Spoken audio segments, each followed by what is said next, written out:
5.2 day 4, we're going to work on rationalizing the denominator.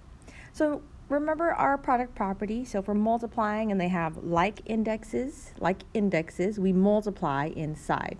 So for example, cube root of 4 times cube root of 2, you just multiply inside under one radical. Okay, so you can multiply inside. So cube root of 2 times 2 times 2 just becomes 2 because we do want to simplify at the end.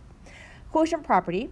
So if we have the index here and a fraction inside, we can split up the fraction, or going the other direction, if they have the same index, then we can write the fraction together and then simplify from there. So that's what we do here. So 4th root of 162 over 2. Now I can divide it, so it's 4th root of 81, which is just 3. So remember that no radicand can have perfect nth powers as factors other than 1. No radicands contain fractions, and no radicands appear in the denominator of a fraction. So this is what we are focusing on today. No radicands can appear in the denominator of the fraction. So we're going to write radicals in simplest form. So for the first example, B, we have 5th root of 7 over 5th root of 8. And we want to see, can we divide using the quotient properly, or can we simplify the denominator to get rid of the radical? Because again, we cannot have radicals in the denominator. So 5th root of 8, well, first of all, if we write it as one fraction, 7 over 8, that doesn't change anything, right? That doesn't divide nicely. Then if we just simplify the 8, notice that I don't have enough 2's for it to come out. So this is a no. So we're going to factor the radicand in the denominator. So I already did that above. So 5th root of 7 over 5th root of 2 times 2 times 2. Now what do we need to multiply to make it a perfect number? And so what we need are 2 more 2's, right? Because we need 5. So we multiply the top and bottom by 5th root of 2 times 2, right? Because I need 5 in the denominator in order for it to come out perfectly. So I multiply by that to the top and the bottom. So now we're going to multiply this together.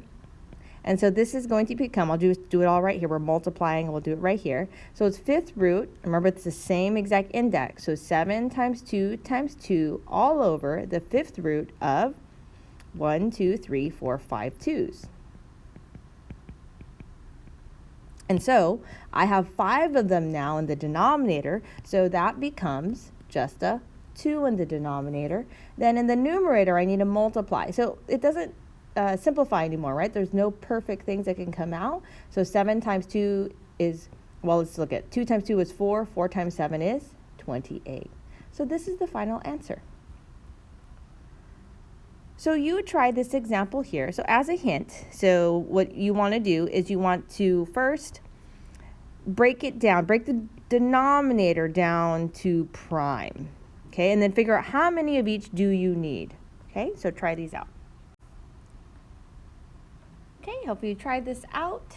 And for number 1, you need to multiply by 2 more 2's, right? So I have 2 2's, so I need 2 more because the index is 4. I multiply that to the top and the bottom.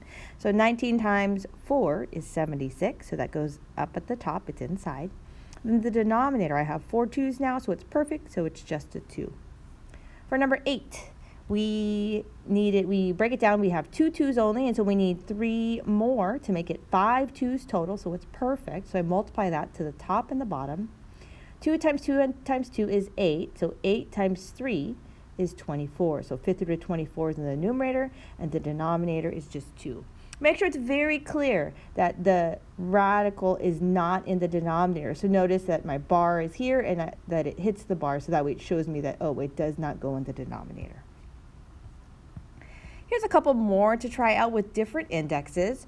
So try out square root, cube root, and 4th root, and see if you can simplify these. So let's try square root. Let me start that one out. So this, remember we need 2, so this is 2, and then square root of 6.